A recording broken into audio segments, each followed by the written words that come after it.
everyone. Just want to welcome everybody here to Lighthouse Therapy Group. My name is Mark. Many people know me by now. But we've made the decision to start a podcast to try and make mental health real. So this is going to be very, very real. We might upset people with some language that might come up every now and then. It's not our intention to upset anybody, but like I say, it is real. So today, on our very first opening podcast, we have got Ashdon with us. Hello. Ashdon is one of our associate counsellors. And the reason I asked Ashdon on is because Ashdon took the brave step very early on in Lighthouse Therapy Group to come on board. She showed belief in Lighthouse Therapy Group. She trusted us. And I was very relieved when she said, yes, she wanted to be involved. So welcome, Ashdon. Thank you for having me, Mark. Yeah. So, just to think about Lighthouse Therapy Group, why did you get involved with us in the first place? Well, not many people will know, but I trained with you from day one, and we trained with 30 other counsellors in training, was it? Yeah, quite a few. If not more. And, you know, you get a vibe from someone and you can see true compassion, true empathy, the things that, you know, a counsellor needs to be.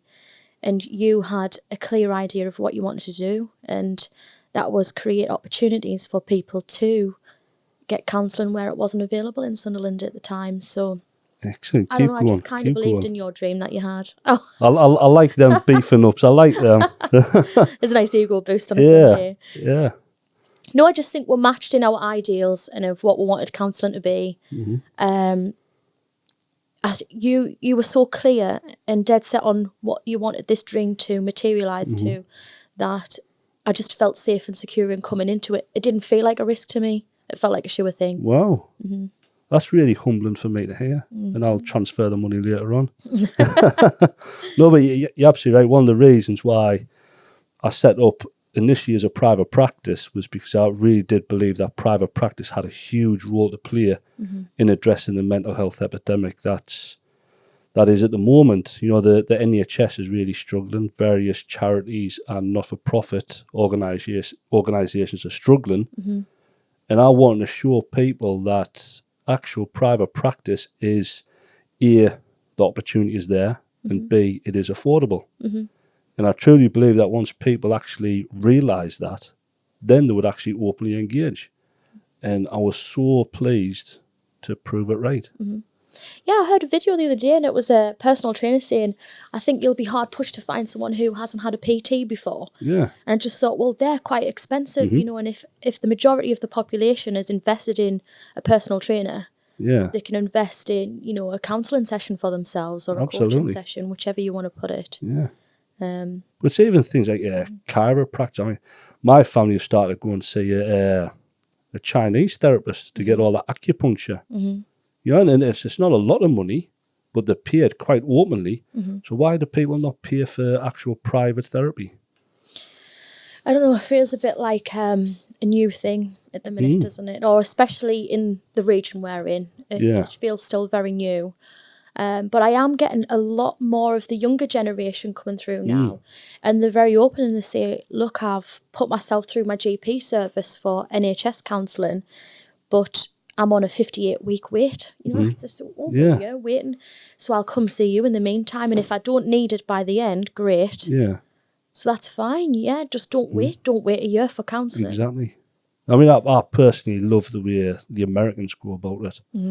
I mean, the Americans get quite a bit of grief for a fair few things, but the way they approach their therapy and engage with psychotherapy, I think is absolutely fantastic. Yeah, you hear them say things like, "Oh, I'm going to see my therapist." You know, whenever they're confronted with any kind of life issues or anything, or I'm just going to check in with my therapist.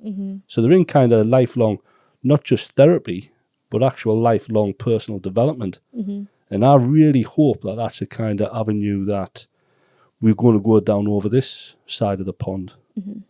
I think people need to be aware of the adjustments that life throws at them, you know, and every stage of life is an adjustment. And not all of us deal with each stage very well. Absolutely. You know, some of us might get all the way to 60 and have breezed through life, and that's great if you do. Lucky, but great if you do. And then something might hit them. You know, retirement might be a big adjustment for them because they've been really independent and working all life. Then they might find their mental health suffering there because they're lost.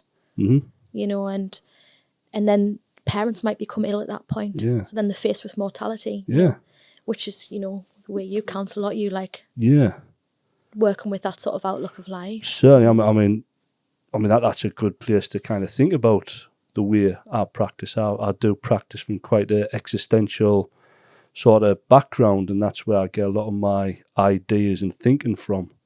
So how about you? What kind of therapist would you say you are? Well, why don't you tell us what existential therapist is, just for the... Chuck it straight back, eh? Why don't you? But no, the existential therapy...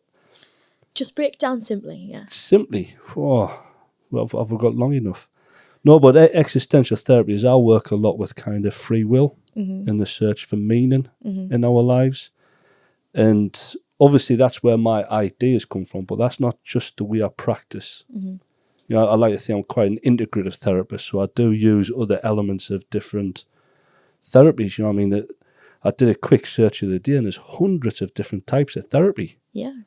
So it would be daft to think that any one therapy would be right for everybody. So I like to think I use different elements of different therapies. And another way I do really kind of want to work is person-centered. I don't believe in agendas. I don't believe in schedules. You know, what might happen through one week is completely different to the next. And unless we're actually addressing what's going on with the person in the here and now, what is the point of therapy? So yes, existentialism is very important to my way of thinking. I find a lot of the time when people do come to therapy, they might come with an issue. They might be saying, oh, well, I'm very angry, or I'm taking it out on my family. Well, okay, yes, that's what's brought somebody to therapy, but let's say what's beyond that. Let's say what's underlying. So ideas such as, well, are you happy in your work? Are you happy within your relationship? Are you happy within your friendships? Are you happy with your purpose in life, your meaning? So these are all big existential issues which I think are really beneficial to cover within therapy. So do you think that was simple enough? As simple as you're going to make it, I think, Mark. Yeah, I could talk all day about existentialism. So how about you? How do you practice? Like, plain and simply, the basis of mine is obviously our core, both of our cores is person-centered, which for anybody who doesn't understand that, it is just working, as you say, with the person in the room, in the here and now, and how they're feeling then. I like to make sure the person feels comfortable and safe enough in my environment with me to share whatever they feel vulnerable about, because let's face it, if you come into counselling, you're talking about an issue, you are opening up and you know, bringing down a barrier to a stranger. So relationships very important to me in the therapy room. There has to be a connection there. Absolutely. Otherwise it won't work, you know. Absolutely. So I like to work on, you know, a fundamental basis of making sure that person is comfortable with me, knows me as you say, the Americans can word it, their therapist. You know, there's a bit of ownership there. And then just letting them lead their journey. You know, it's their life. They know what's bothering them. So if I'm saying, oh, I think it's because you're unhappy in the job, and they're saying, no, it's nothing to do with that, I'll listen to them, you know, and they're the expert in their lives. You know, I'm there to help them. I think you mentioned two really key elements there. You mentioned a lot of emphasis on the relationship. And the relationship is undoubtedly one of the most fundamental necessities for therapy. And there's a lot of research showing that it's a relationship that is actually the therapy. But also the idea that you mentioned, theirs. So I think maybe it's at times we get a bit misguided thinking that the relationship is what heals. That could be really questioned. It's actually the individual that heals themselves. No, it's... You know, it's their therapy, it's their time. So the relationship could be seeing something else. But actually, you know, what they're seeing is the truth. That's what heals them.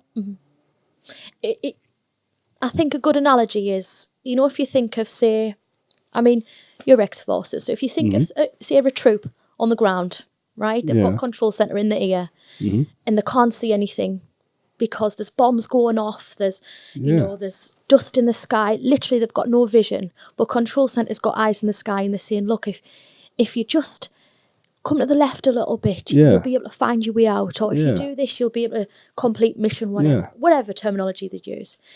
I see the counsellor as that kind of control centre. That person's in the chaos of their life. There's bombs going off. They can't see a way out. And the counsellor is there saying, I can see it from a different perspective. If you try it this way, maybe you'll be able to find your way out of this disaster zone that you're in at the minute. And also the idea of kind of helping them to see that, kind of facilitating that. It's shining a light, isn't it? Yeah. Mm-hmm. Absolutely fantastic. But I do like the idea of person-centered. It's definitely the way ahead in actual relational therapy. But it's absolutely fundamental. And I love the idea of, as well, what you're saying about connection, actual connection, because obviously, Lighthouse Therapy Group is expanding. We are now a not-for-profit organisation. And one of the key elements I really want to kind of put across with the not-for-profit is to connect people. Because I do believe that one of the key fundamental issues within the mental health epidemic is we'll all become disconnected. We'll become disconnected with Mother Nature. We're becoming disconnected with each other, and we're becoming disconnected with ourselves. And not just disconnected with ourselves, but actually disconnected with so many different elements of ourselves. So actually trying to reconnect everything is where I find a lot of my practice is going now. So when people come and say, oh, well, I don't have time to go for a walk. Well, okay, why don't we have time to go for a walk? Let's challenge that. Let's try and create some time. And by connecting with Mother Nature, by going for a walk, or even better, going for a walk with somebody, you're actually bringing everything together. You're connecting. I was talking to a psychologist the other day who was talking about a new therapy they're introducing into their practice called compassion therapy. Yeah. And I asked them what really just basically what it meant. And she said it's about getting that person to connect back with themselves and comfort themselves and know how to soothe themselves when they are in a hard time. Yeah. There's times in life when we are going to struggle and we can't avoid it. Deaths, losses of jobs, redundancies, that's all happening now, isn't it? So some things are unavoidable. We're going to feel bad.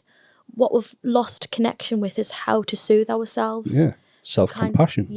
So we're stuck in that moment. So you're right that it is down to the individual, but unless you've got, your ABC of how to do it, maybe you've never had to experience that before. Yeah. And I think it's so easy, isn't it? People often kind of lose track of what they've got going on in their life.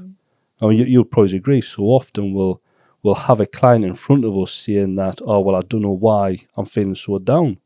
But then if we highlight all the things that's gone on in their lives over the past year or two, they actually sit there in complete amazement and say, well, Chris, I have had a lot going on.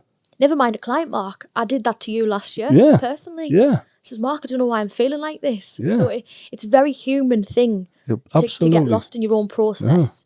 So it's a completely natural, normal, not a very counsellor word, but normal thing to be lost and need somebody to just guide you out of it sometimes. Or just say, you're on the right path, carry on what you're doing. Yeah. So why do you think we lose sight of this? The whole idea that, well, we lose sight of the amount of difficult issues that we've got going on in our life. Why do you think we kind of bury them? Why do you think we ignore them? Well, I think initially it's the easier thing to do than face something head on. Yeah. Absolutely. But I also as well, I'm learning a lot at the moment about the kind of the sociological impact. And I think society's got us that way. Yeah. But we kind of live in a society now, well, hang on, well, we've still got work, we've still got to plod on. Yeah. But we've got to kind of think about other people more often than ourselves. And well, if you're right in what you're saying, and I'll give some personal perspective on that. So, you and I obviously often talk about the gender difference, and things like that. Now, as a woman, I've had a different drive in life. I've thought, God, I'm in a generation where I can do any job I want to do. I can be as successful as I want. I don't have to have babies out of school and things like that. So there's been this drive in my life where I've thought, complete this, do this degree, succeed in this. So it's always been that next step, and then kind of lost track of what I feel content with and what brings me comfort and happiness. And then kind of take a back step and think, I haven't been doing enough of this. I have things that make me happy, basically. So, yeah, society-wise, I wanted to succeed because I can now. You know, and that opportunity is being given to me by past generations. So I think, great, take that by two hands. That one's still there with me, but it has to be in balance. Yeah. That's why we lose Keyword sight. balance. Yeah. So it's a very busy life we live. So too busy. Too busy at times. I mean, I had we took the family away for the first time for a proper week's holiday, and it was near on 10 years. And I felt embarrassed to say that. I thought, that's terrible. But obviously my life path is, I've been working and then other things have come up. You know, my dad was ill and all sorts of other stuff that affect living.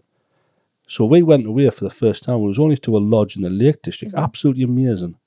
But I still found myself at times checking emails. I still found myself updating the sort of the company social media website, dealing with company affairs. It's so hard to switch off. So I suppose in a way, where we're talking about so important to connect and reconnect, I suppose at times it's important to disconnect from different elements of our life that is kind of really holding us back from actually living the life that we want to live, our authentic life. And that is, I believe, the fundamental kind of purpose of therapy is to kind of try and find a way of living our authentic life. Definitely, you know, you're talking there where you're checking emails and things. You know, as a counsellor, you'll have tried to instill boundaries with a client many a time. You're struggling to say no to parents or friends or bosses, whoever, because they just cannot input those boundaries there to respect themselves. And then you've talked about a really human thing there where you went on holiday for the first time in 10 years with all your family. And I remember you saying you were having a lovely time. But you're still struggling to respect your own boundary there. Exactly. It's where we get lost in life. And it is really hard to input those things. And then to respect other people's as well. Yeah, absolutely. Absolutely. So, I mean, what their kind of difficulties and challenges we face individually, but what kind of challenges and obstacles do you think we face as a private practice within therapy? There's a little, is there any? I've personally felt some things around the stigma because we do have a price of fee. Yeah. I've had a client there, and you know me personally, Mark. You know, I'm there for the client. No other reason. And I will sometimes take that home with me. And he turned around and said, well, you're only here for the money. I think I told you after that session that someone had said that, and I was devastated. Because clearly the relationship wasn't understood on both parties there. And I remember saying to him, well, there could be a lot more things I'd make a lot more money in if I was there for the money, with a lot less stress. So that's a challenge for me that, you know, if you went to the NHS for counselling, you know the counsellor's there for you. They're not taking the money off you. But here we do have to pay for the room and pay for our memberships and things. So you see, I would even challenge that. I would even challenge NHS counsellors. You know, that you say that, oh, well, they're there for the client, but ultimately they're there for a wage. You know, they get paid. I think that's very unfair of you to say. I think everybody, you know, if we think of the psychological process, you know, we all primarily have to think about ourselves. So yes, you know, we charge a fee. We have to charge a fee. That means that this room is available. That means these furnishings are available. This environment is available. But also, I can only do this if I'm okay. So I have to earn a wage. I have to keep my family happy. I have to look after my boy. So ultimately, we all have this kind of, I mean, if we think of Maslow's hierarchy of needs, you know, at the very base level, we have to be able to exist comfortably in order to kind of build and provide something else. Yeah, the basic shelter, food and things like that, So we live in a world where we need to make money. So that definitely, that is going to come into it no matter what you do. But being in private practice, it's such a focus on it. Because, you know, sometimes you're dealing in cash as well. You know, so money is very present in the room with you, you know. So that for me has just been a really big... So do you find that actual barrier between you and the client? Possibly initially, until they get to know you and can see your motive there, that it isn't that. And they learn a little bit more about the process. Like a lot of my clients didn't know we have to pay for a professional membership to be listed as counsellors that's been, checked. Yeah. Almost like our own DBS check. Yeah. To make sure we've got the qualifications and that we're not just this charlatan out there exactly. saying, I can counsel you. Yeah, so we are kind of governed by a body. Yeah, we are real. We're not kind of somebody who's just decided to set up as a counsellor and making money. But you're absolutely right, the overheads and expenses. So you think of your governing body, you think of our supervision that we pay for each month, and the costs are there, so the costs have to be brought in from somewhere else, i.e. the fee. Yeah, but definitely private practice. I do think that's unique to private practice, because if you went to a charity, that doesn't come into it, does it? Yeah. You're there, it's given to you, and rightly so, because people need it. The NHS, they are getting a wage, but you very rarely would think that. Because you... Yeah, you're absolutely right. That the client's perception of what's going on is important. Absolutely right, yeah. But maybe knowledge of the fact that there is private practice there.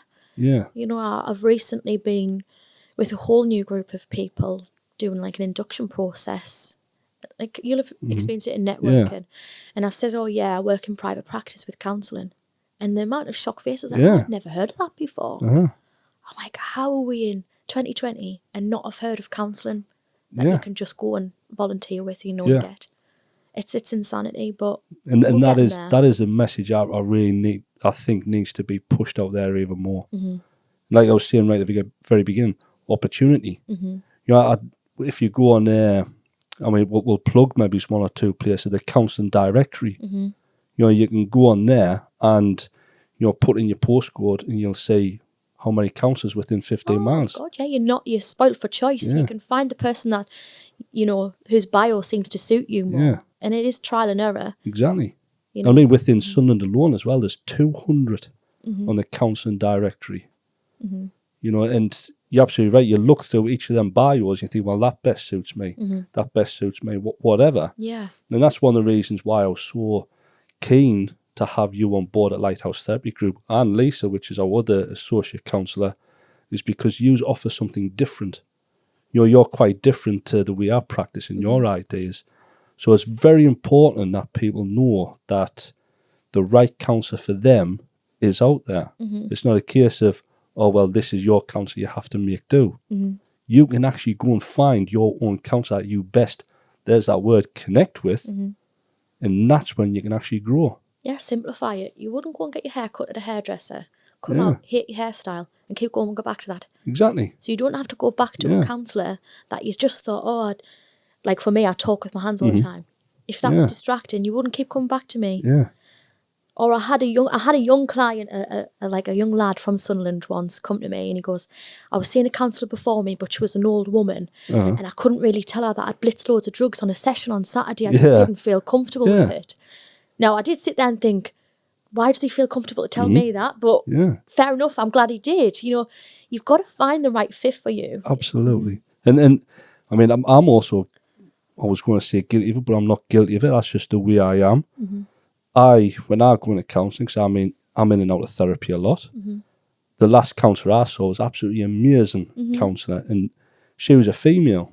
And when I was going into that therapy, I realised that I can actually only see female therapists. Yeah. And there's nothing sexist or anything about it. That's just how I operate. Yeah, where you feel comfortable. Yeah. I would not be able to open up as much as I felt I needed to at the time to a male counsellor.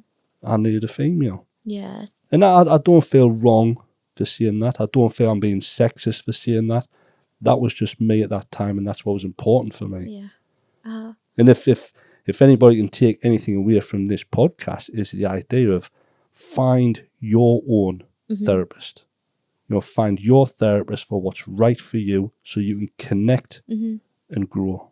And any decent therapist will not be offended if you say, look, I didn't feel like I clicked with you. Yeah. I'm going to even ask them, say, do you know anybody else? Yeah. And you think, well, tell me what you're looking for. I'll recommend somebody. Yeah. I mean, that's ultimately why I always offer the free initial consultation. Yeah. Mm-hmm. You know, because if the hardest thing for people is to actually come in for the first time. So if you get somebody coming for the first time, and you say, all right, well, that's such and such amount, straight away, like you don't know you're on about that financial issue. Yeah. It's there, so it's an obstacle. So if we offer a free initial consultation, one of the first things I say is we do this to make sure that we can work together, to make sure you can get something from this. Because if not, I might be able to sort of navigate you to somebody who could. Logistically as well. Yeah. You see, it likely in the beginning it's going to be a weekly commitment. You know, so that's how often you would be best for you to come. Are you going to be able to get here? We've just been talking about how busy life is. Yeah. You don't want to make counselling another chore, another pressure to try and fit into life. You know, when you're already struggling. So I always say to clients in the first consultation, is this going to be somewhere you're going to be able to come comfortably? Yeah. You know, is the public transport going to get you here? Absolutely. Okay? You know, because you don't want, especially someone with anxiety, thinking, I've missed my bus, I'm going to miss my session. You know, I just consider all these outside factors, and it's got to just be very comfortable. That's the main thing, you know. And that is another real key benefit of private practice, is the fact that, well, I mean, this morning, Sunday, I saw 2 clients because this is the only time they could come. It's about what's right for the client, you know, and that's, I mean, everybody knows I have opinions. I'm quite an opinionated kind of person. So I have ideas about the NHS and the charities and whatever, but I don't diss them. What I want to do is I want to show that there's alternatives for other people. So by the NHS, charities, not-for-profits, private practice, all working together, that's actually beneficial for the people. Yeah. And that's the message I really want to get out there. So the NHS, who might not be able to work weekends or evenings, or charities who can't work evenings or early mornings, we can. You know, and there is people out there that can really engage with that. Yeah. I've just been telling you this morning, I've got 2 clients that are working with the crisis team as well, you know, which is part of the NHS. So you can work together. You don't have to, you know, even if you're on medication, you don't have to think, oh, but I'm taking my antidepressants or beta blockers, I can't see a counsellor. Some counsellors might say, oh, I don't work with clients who take medication. To me, that is not an issue. I think, my God, why would I turn away someone who's asking for help? Absolutely. Yeah, so don't think you have to just do one thing. Yeah. You know, attack the beast from all angles, because then you've got a better chance of feeling better in the short term. Absolutely. Absolutely. So on the bigger picture, where would you see your kind of career individually as a therapist, and also your association with Lighthouse Therapy Group? Where would you like to see us all going? I think the way you were talking about society earlier on, I think we're lucky that we're in a time where people are getting more in tune with mindfulness. Yeah. You know, yoga's become massive. I can't tell you how many of my friends now have just been, I'm going to start yoga. I feel like I need that zen. And it's working. So I think, you know, an all-round well-being approach would be great. Yeah. You know, so I've heard you talk about it many a time, and this is another reason why I came into it with you straight away. What we're going to do more plugging for me now, are we? Oh, it was just more about, you know, like a wellness centre sort of thing, where you can come for counselling, and as people who've had counselling before know, sometimes it can be quite a grueling session if you've brought up some topics that's pretty heavy to deal with. Maybe you can go straight out there and have a mindfulness session, or go in the relaxation room, you know, or talk to someone who, or just have nutritionists there, just basically look after yourself as a whole, which is both of our aims. Exactly. You know, we talk a lot about mental health, but I would like to be health eventually. Yeah. Because, my God, physical health and mental health are so intertwined. Which is what I'm really finding at the minute. Yeah. Because one of the things I was trying to kind of get started going was a kind of well-being. You know, looking after what we eat, looking after the exercise we do, looking after our mental health. And by looking after all these different things, we actually feel so much better. And that I've been doing now for 2 weeks. Yeah. And I've actually got a spring in my step. And I'm looking back and I'm realising for such a long time, I was quite lethargic. Yeah. Everything was a kind of bit of a, but I'm eating good food, I'm exercising, I'm talking more, I'm connecting more. And that is making me feel absolutely, is it too early to say brilliant? No, I'm going to say brilliant. Oh my God. Yeah. Yeah. But it is, you're absolutely right, the whole package. Only when we look after ourselves as a whole can we truly grow as a whole. Yeah. Yeah. I've got a fab client who's a perfect example of this. She's goes to the gym Saturday mornings, you know, she's there on late at nights doing classes, she does the boot camps and things. And the way she words it to me is, I'm going to do that endorphin magic. Endorphin magic. magic. Get the endorphins going. Aye. And she says it. She'll say, I feel really shitty. I went, I forced myself to go, and I come out and I felt better afterwards. Yeah. Even if it's not the endorphins itself, the fact that you've achieved something or you pushed yourself, you're productive that morning. Yeah, because there's no doubt about it. If you lie in bed and you just think, oh, I'll not do this. Yeah. You then beat yourself up. You're in a vicious cycle of not doing anything. And that's precisely what the depression cycle is. Feeling low in mood, lethargic. Yeah. So then not doing what makes you feel good. Eating worse. Then feeling bad and beating yourself up about doing that. And then you're back round to, and you're just in this vicious circle. And that's how depression's, that's the cycle of it. Yeah, absolutely brilliant. So in short, career moves, Mark, Yeah. with Lighthouse, I think would be great if it progressed with society and, you know, incorporated it as a whole.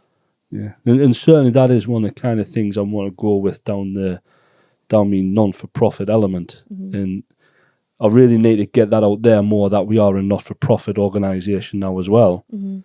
But the idea of kind of in society connecting people, you know, I've got a few things lined up coming up over the next couple of weeks. We're trialling a few programs, and they're going to be really exciting. But it's all about bringing people together. Yeah. And I really think that's going to be fundamental. Yeah. Do you not find social media's fab now? Now, I'm a bit of a pensioner on social media, and people will text me saying, Ashton, you've made a mistake here, or we can't share this, because I haven't got a clue, but I'm trying, because it's the way a lot of people are connecting now. And one of my clients who was really suffering with anxiety, social anxiety, so couldn't get out there and talk with people. And she was talking about it, and I said, get on there and talk to people on there, or even if you're just following a blog, someone who blogs about their anxiety, be a part of a community that is familiar and understands what you're struggling with here. Because let's face it, your friends who haven't got it won't know the depths of how much you're battling, or the mask that you're wearing. But if you can get on a platform where other people are sharing, then you're not only seeing, oh, well, if I get to this point, I'll be brave enough to be open about it. Or you're just part of a community now, you're connected. And then that's absolutely fundamental, to find that kind of community or smaller community or even group, you know, that's really kind of significant for you as an individual. You're not kind of something that you're thrust upon and they always say, right, well, you're going to go into this and you're going to do something. It's about finding something that kind of gives you something as a person, as an individual. Like, all right, well, I'm going to start this group, or maybe it's a running group. People who join running groups, oh, well, I'm getting something from that. I'm feeling fulfilled. And that's absolutely fundamental, And it's great that you're doing that, because you're going to be facilitating that in a safe way. When you are in groups and connecting with people, you're putting yourself out there. And there is some examples where it's not so great, you know, like where it's not been, I don't know, the boundaries haven't been in place. And prime example, like a prominent topic that's happening right now, Prince Harry and Meghan Markle. They felt the negative impact of the media. And Harry's mental health, he's been known to talk about it. He's worried about what happened to his mum, might history repeat itself. And that's because he's maybe not willingly, but very connected to the world publicly. And it's damaging. So the way you're doing it is in a really safe way, in a mutual way where people know what they're coming into, know why they want to connect.